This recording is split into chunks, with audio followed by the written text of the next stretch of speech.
말씀 읽겠습니다. 그의 부모가 보고 놀라며 그의 어머니는 이르되 아이야 어찌하여 우리에게 이렇게 하였느냐 보라 내 아버지와 내가 근심하여 너를 찾았노라. 예수께서 이르시되 어찌하여 나를 찾으셨나이까 내가 내 아버지 집에 있어야 될 줄을 알지 못하셨나이까 하시니 그 부모가 그가 하신 말씀을 깨닫지 못하더라. 예수께서 함께 내려가사 나사렛에 이르러 순종하여 받드시더라. 그 어머니는 이 모든 말을 마음에 두니라. 예수는 지혜와 키가 자라가며 하나님과 사람에게 더욱 사랑스러워 가시더라. 아멘.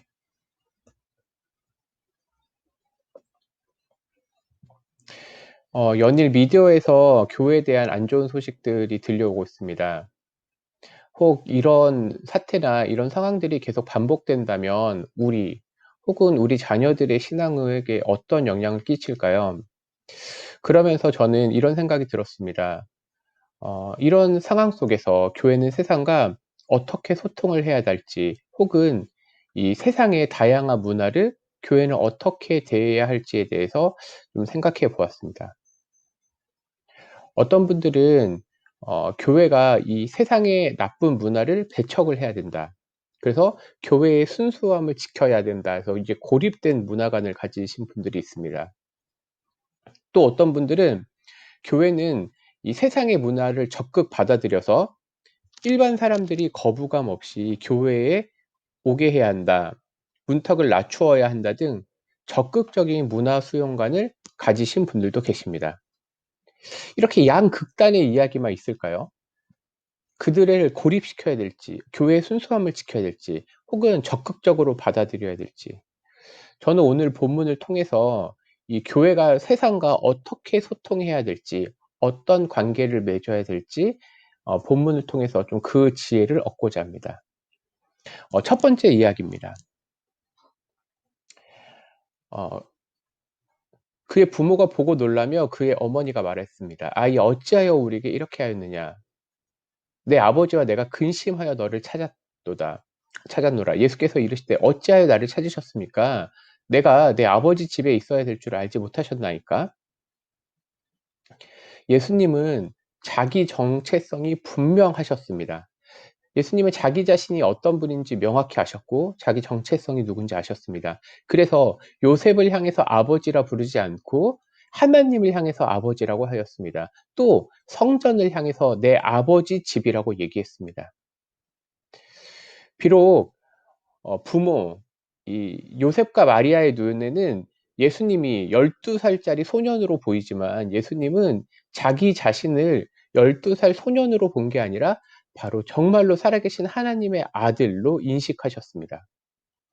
마리아와 요셉은 자기 눈으로 예수님을 보았습니다. 그래서 예수님에 대해서 근심해서 찾았다고 얘기합니다. 이런 과정 속에서 저는 도리어 마리아가 자기의 정체성을 혹 잊어버린 것은 아닌지에 대해서 생각해 보았습니다. 우리가 누가복음 1 장부터 쭉 올라오면서 이런 말씀들을 들었죠. 하나님께서 천사를 보내서 마리아가 어떤 사람인지 얘기했습니다. 마리아는 하나님을 찬양했습니다. 천사는 마리아를 향해서 이사야의 예언, 처녀가 잉태하여 아들을 낳을 것이오라고 말한 게 아니라 도리어 내가 잉태하여 아들을 낳아야겠다. 즉 이사야에서 얘기했던 그 예언의 처녀가 바로 너라는 것을 마리아에게 얘기했습니다.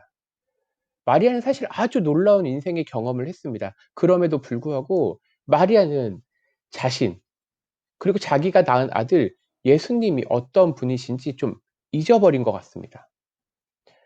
그렇지만 이 후반에 보면 51절에 자기가 잠시 잊었던 그것들을 다시 깨달으면서 자신이 들었던 예언들을 마음에 두면서 이 모든 상황들을 기억하게 됩니다. 마리아는 이런 상황 속에서 하나님의 현상을 깨달은 것인지 어쨌든 예수님에 대해서 정확한 정체성에 대해서 약간 모르는 것 같기도 합니다. 우리가 배워야 할 지점이 바로 여기입니다. 뭐냐면 비록 미디어나 이 세상에서 교회가 어떤 존재인지 어떤 단체인지 그것에 대해서 잘 모른다는 겁니다. 심지어 세상은 특별히 세상 미디어는 교회와 성도들에서 비판이 아주 심해집니다. 꼭 예수님의 부모인 마리아와 요셉이 예수님을 명확하게 인식하지 못하고 걱정하면서 찾았다, 아기처럼 여기는 것처럼 이런 모습들입니다. 그렇지만 예수님은 자기 정체성을 분명히 아셨습니다. 이것을 우리가 배워야 된다는 거죠. 우리 한 개인 개인 이 성도와 이 교회는 자기 정체성을 명확히 알아야 됩니다. 쉽게 말하면 우리가 누구일까요? 하나님 나라의 시민으로 이 세상을 변화시킬 자들입니다. 또 하나님의 자녀, 왕의 자녀로서 하나님의 통치를 이 땅에 실현시킬 사람들이 바로 우리들입니다. 우리는 심지어 복음을 통해서 이 세상을 회복시키는 일에 참여하는 복음을 맡은 자들입니다. 이걸 분명히 알아야 됩니다. 즉 복음에 대한 믿음, 이 교회의 위치, 예수 그리스도의 몸된 교회로서 이 세상의 통치에 함께할 이 믿음이 분명해야 되는데, 우리가 정체성이 확실하지 않고 막 이것이 헷갈리게 된다면, 믿음이 불명확해진다면 우리는 하나님이 우리에게 주신 복음의 메시지에 귀를 기울이는 게 아니라 도리어 세상의 이 미디어의 메시지에 귀를 기울이게 된다는 거죠. 즉 정체성이 분명해질 때 우리는 소명이 확실해집니다. 즉 우리가 어떤 존재인지 알기 때문에 우리는 무슨 일을 해야 될지, 어떤 방향으로 나아가야 될지 소명이 분명해진다는 거죠. 그래서 이렇게 소명이 분명해지고 정체성이 분명해질 때, 특별히 이 세상에서의 시련과 어려움이 오더라도 우리는 우리의 길을 잘 갈 수가 있습니다. 예수님이 가셨던 길은 십자가의 길입니다. 그런데 예수님은 십자가의 길이면서 동시에 그 길이 소명의 길이고 자신만이 가야 됐던 그 길을 가셨습니다. 우리가 역시 따라야 할 길이 바로 그겁니다. 예수님께서 스스로를 어떻게 인식하셔서 자기 정체성이 분명하듯이 교회는 어떤 존재인지, 성도인 나는 어떤 존재인지 분명히 알아야 됩니다. 그런데 여기에서 끝나는 게 아닙니다. 두 번째입니다. 그럼에도 예수님은 순종하셨습니다. 50절에 보니까 그 부모가 그가 하신 말씀을 깨닫지 못하더라. 근데 예수님께서는 어쨌든 그 부모와 함께 나사렛에 이르러 순종하여 받드셨다고 되어 있습니다. 이 순종하여 받드셨다라는 표현은요, 우리가 많이 아는 순종, 복종, 굴복, 따름 이런 의미를 가지고 있습니다. 그러니까 예수님께서는 자기 자신이 어떤 존재인지 분명히 아셨음에도 불구하고, 자신의 소속, 정체성이 확실했음에도 불구하고 어리석은 부모의 말을 순종하며 따랐다고 되어 있습니다.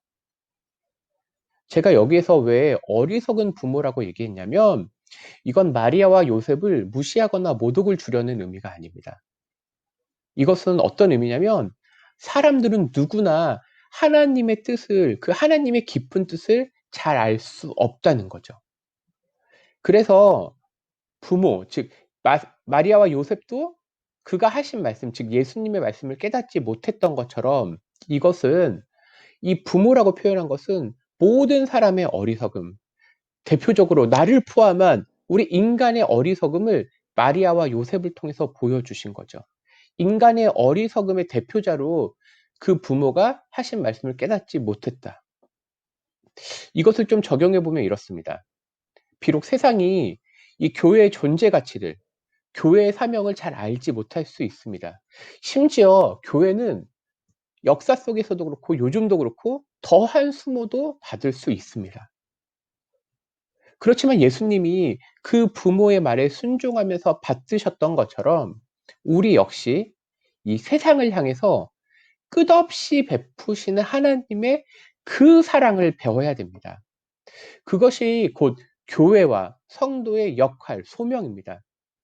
요한복음 3장 16절에는 이런 말씀이죠. 하나님이 세상을 이처럼 사랑하사, 이거를 좀 번역을 하면요, 이처럼 하나님이 세상을 사랑하사, 즉 하나님이 세상을 사랑하셨다는 겁니다. 예수님께서 부모의 말에 순종하여 받드셨다라는 표현을 우리에게 적용하면 우리는 이웃을 사랑하는 것, 세상을 섬긴다는 그런 표현으로 할 수 있습니다. 그러면 좀 더 구체적인 모습이 무엇일까요? 52 절에 "예수는 지혜와 키가 자라가며 하나님과 사람에게 더욱 사랑스러워 가시더라." 세상을 섬기는 교회, 사랑받는 교회. 저는 52 절을 아주 사랑합니다. 왜냐면 제가 우리 중동부 친구들이든 아니면 제가 우리 자녀를 축복하든 꼭 이 본문을 가지고 제가 축복합니다. "하나님 우리 아이들이 지혜와 키가 자라가게 하시고 하나님과 사람에게 사랑받게 하여 주시옵소서." 이 예수님께서는 하나님과 사람 사이에 어떻겠죠? 사랑, 선의, 매력이 점점 자라가셨습니다. 저는 이 표현을 쪼끔 더 풀어보면 이렇게 설명하고 싶습니다.